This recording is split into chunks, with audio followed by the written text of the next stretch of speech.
आज हम क्लास 12 के एक बड़े ही महत्वपूर्ण टॉपिक सिंथेसिस को का स्टडी करेंगे। सिंथेसिस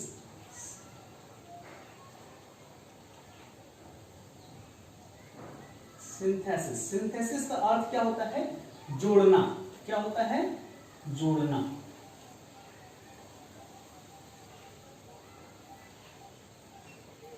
अर्थात इसमें दो अलग अलग वाक्य होते हैं, उन दोनों वाक्य को जोड़कर एक नया वाक्य प्रोड्यूस होता है, लेकिन वाक्य का अर्थ नहीं बदलता है। वाक्य ग्रामर का ध्यान रखा जाता है कि उसका टेंस परिवर्तित न हो। तो देखते हैं कैसे वाक्य बनता है। एग्जाम्पल को समझाता हूं, कोशिश करता हूं मैं। जैसे मैं कहूंगा यदि ही saw the danger, he saw the danger, एक लाइन। दूसरा सेंटेंस हमारा फिर बन गया he ran away,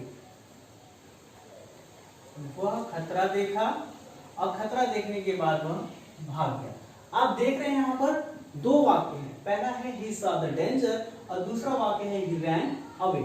इन दोनों सेंटेंस को मिलाकर हमें सिंथेसिस करना होगा, एक नया सेंटेंस प्रोड्यूस करना होगा। तो हम बोलेंगे seeing the danger, seeing the danger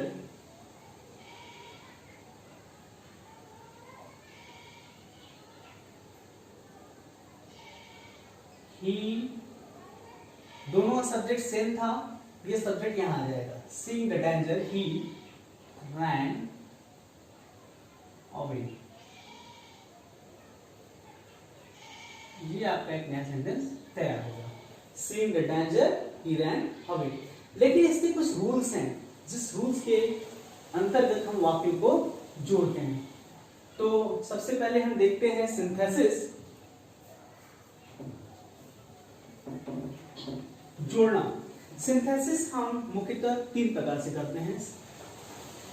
synthesis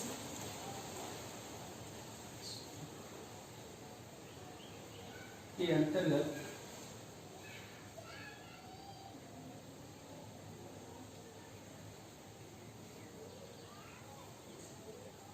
तीन प्रकार से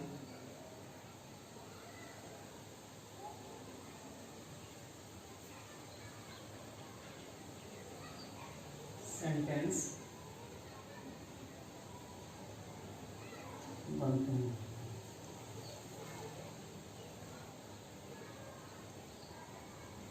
पहला सेंटेंस आपको बनता है सिंपल सेंटेंस। सिंपल सेंटेंस जिसे कहते हैं सरल वाक्य।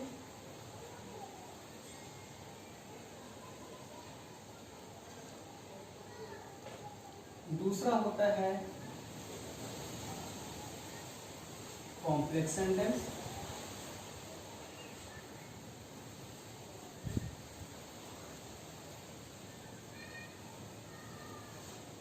जिसे कहते हैं मिश्रित वाक्य।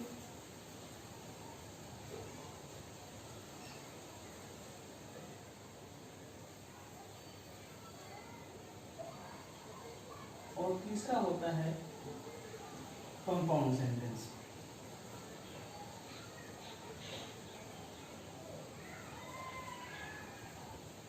कंपाउंड सेंटेंस यौगिक वाक्य।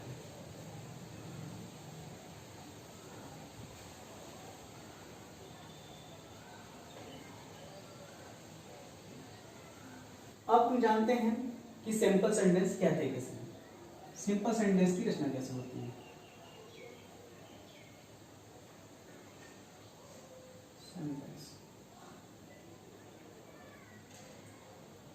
सिंपल सेंटेंस में दो या दो से अधिक सिंपल सेंटेंस को जोड़कर एक नए सिंपल सेंटेंस की रचना करते हैं। दो या दो से अधिक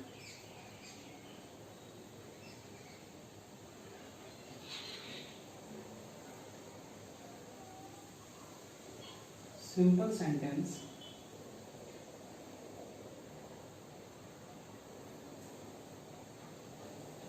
को जोड़कर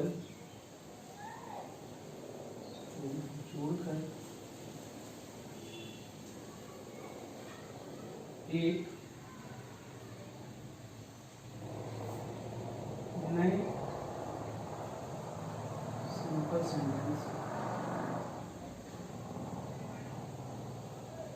सिंपल सेंटेंस की रचना करते हैं।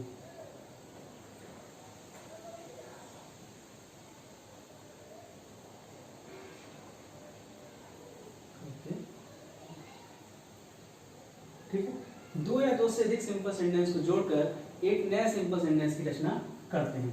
अब समस्या आती है कि अच्छा सिंपल सेंटेंस होता क्या है, तो आप जान लेते हैं सिंपल सेंटेंस होता क्या है।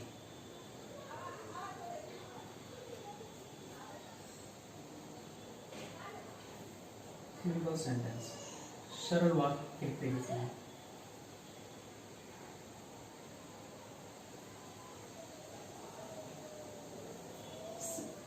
सिंपल सेंटेंस में ऐसे वाक्यों में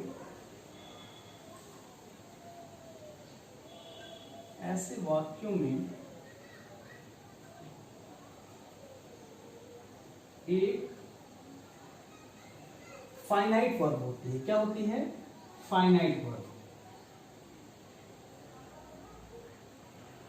एक फाइनाइट वर्ब पाई जाती है।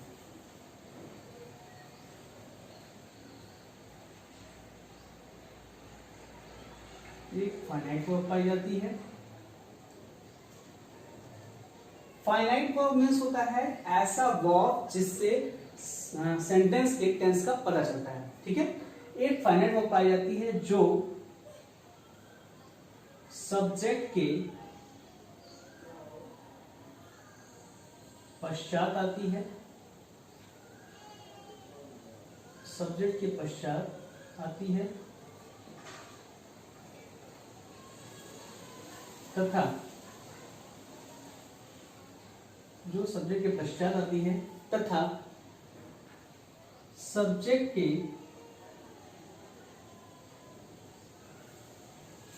नंबर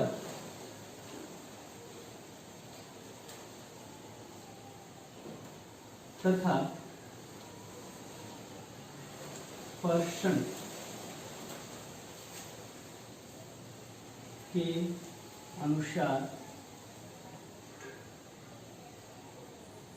के अनुसार प्रयोग की जाती है।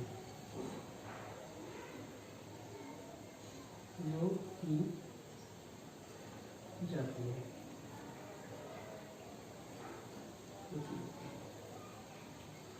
सब्जेक्ट के नंबर तथा पर्सन के अनुसार प्रयोग की जाती है। जैसे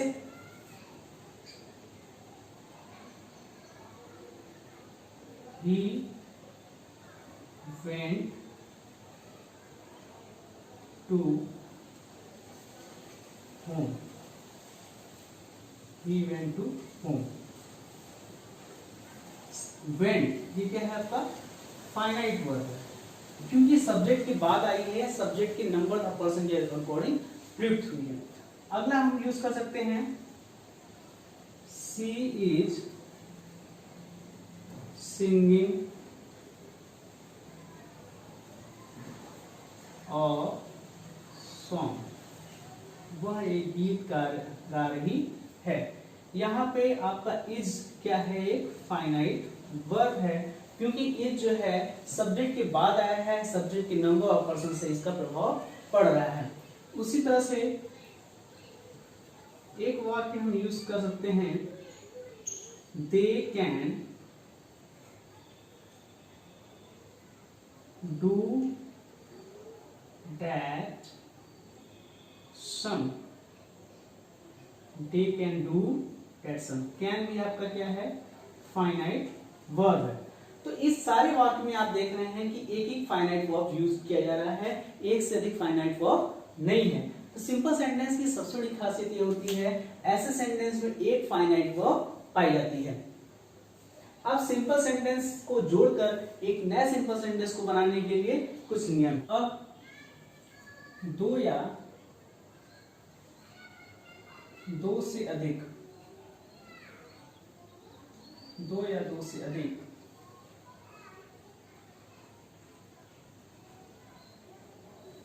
सिंपल सेंटेंस को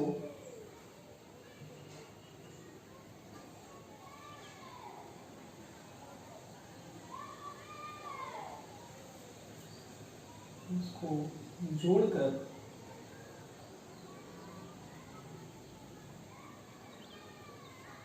दो या दो से अधिक सिंपल सेंटेंस को जोड़कर एक नया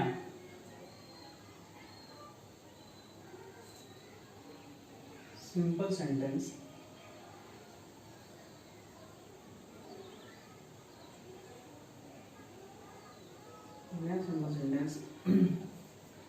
बनाने के नियम।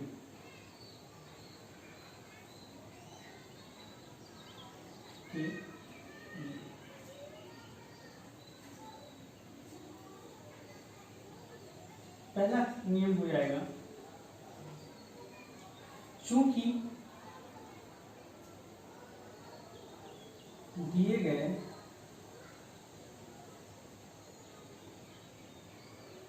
प्रत्येक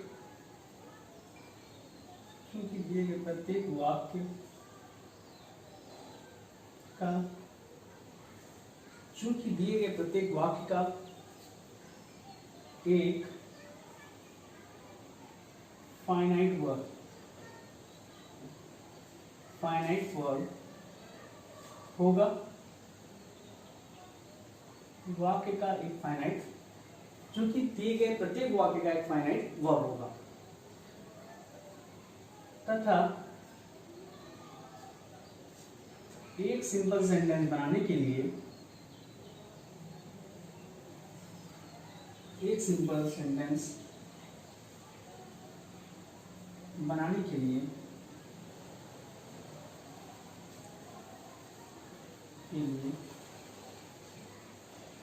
हमें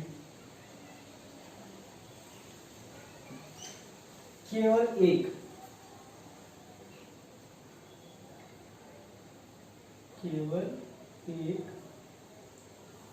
फाइनाइट वर्ब की आवश्यकता पड़ेगी, केवल एक फाइनाइट वर्ब की आवश्यकता पड़ेगी।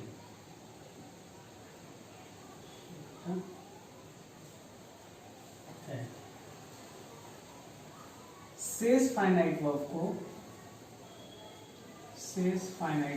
को नॉन फाइनाइट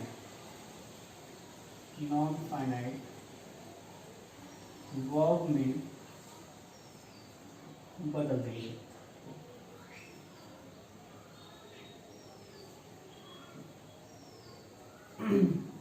शेष फाइनाइट वर्ब को हम किसी से बदल देंगे, नॉन फाइनाइट वर्ब में। जितने भी वाक्य होंगे आपके पास उनमें एक फाइनाइट वर्ब होगी, क्योंकि बिना फाइनाइट वर्ब सेंटेंस नहीं बनेगा। तो और हमें एक सिंपल सेंटेंस बनाना है, और सिंपल सेंटेंस खासियत होती है इसमें सिर्फ एक फाइनाइट वर्ब होता है, और एक से अधिक फाइनाइट वर्ब हैं, तो हमें सिर्फ एक फाइनाइट वर्ब रखना होगा, और जो फाइनाइट वर्ब हैं उनको बदल के नॉन फाइनाइट वर्ब में बदल देते हैं। तो फाइनाइट वर्ब से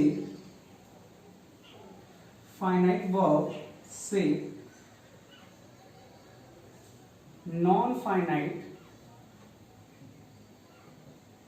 वर्ब में बदलने के नियम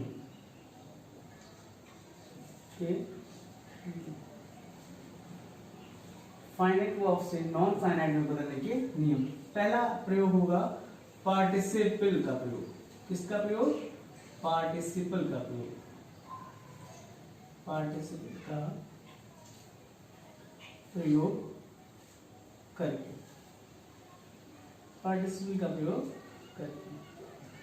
पार्टिसिपल क्या होता है?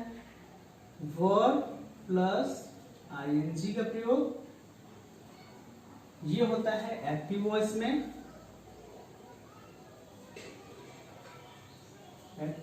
में, और दूसरा होता है बीइंग प्लस वर्ब की थर्ड फॉर्म।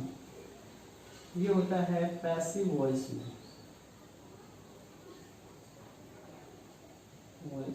पैसिव वॉइस में।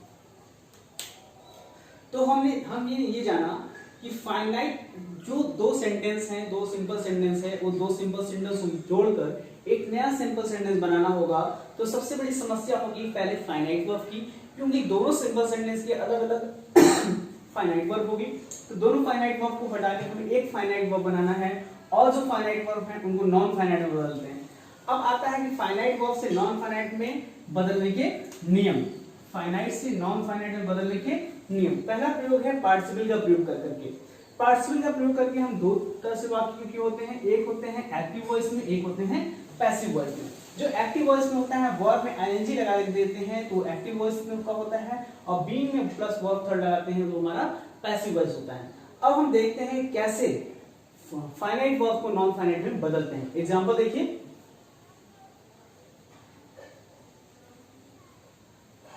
एग्जांपल पहला है he saw the danger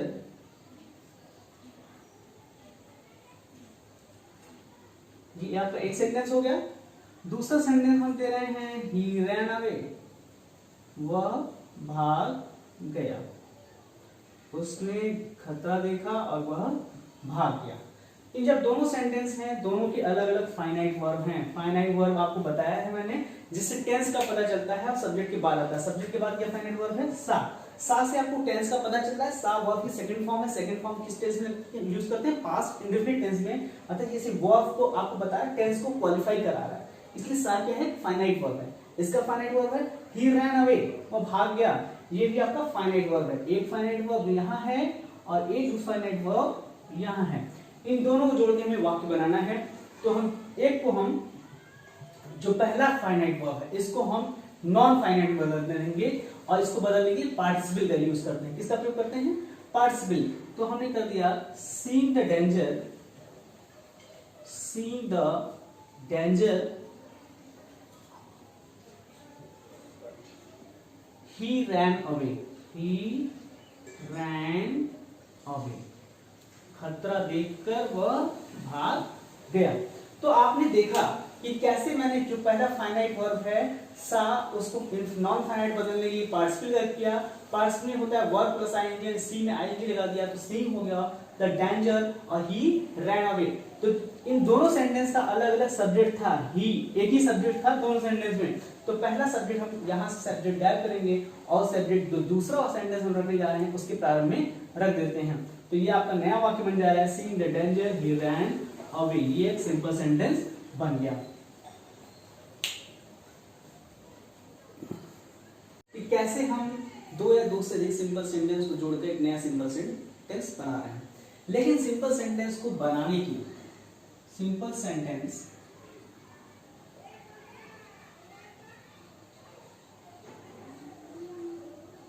बनाने में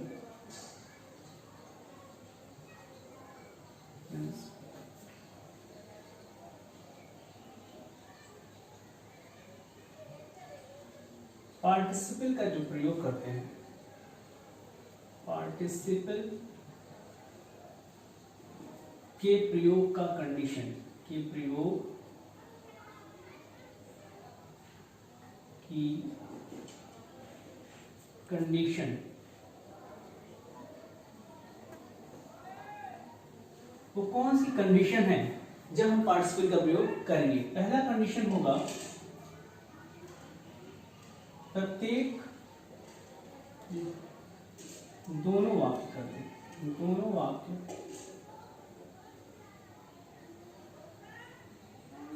वाक्यों के सब्जेक्ट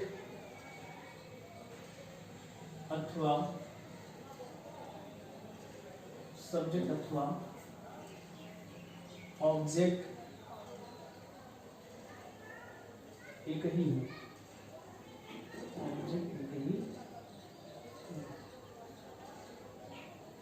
सब्जेक्ट अथवा ऑब्जेक्ट एक ही हो। दूसरा पॉइंट, सेंटेंस में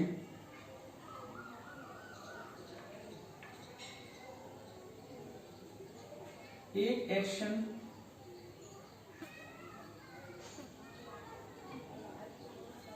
के समाप्त होने के, एक एक्शन के समाप्त होने के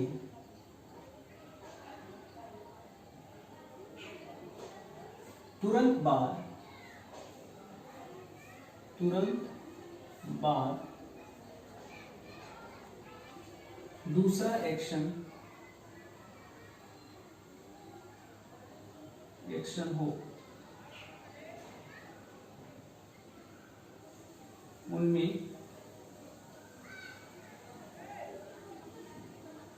समयांतराल ना हो,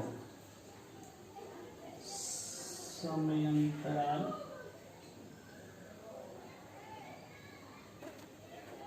ना। जैसे हम कहेंगे he jumped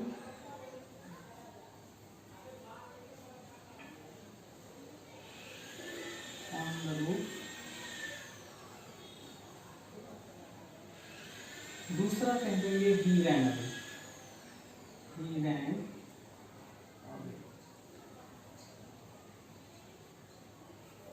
तो दोनों का सब्जेक्ट एक ही है, और एक जैसे कूदा वैसे तुरंत भाग गया, तो एक वाक्य खत्म होने के एक्शन के तुरंत दूसरा एक्शन शुरू हो गया। तो इन दोनों को आप पार्टिसिपल्स बना सकते हो। तो आप बोलोगे jumping up, jumping on the road, और चूंकि सब्जेक्ट दोनों एक ही था, ये सब्जेक्ट यहां रख देंगे, he jumping on the road, he ran away.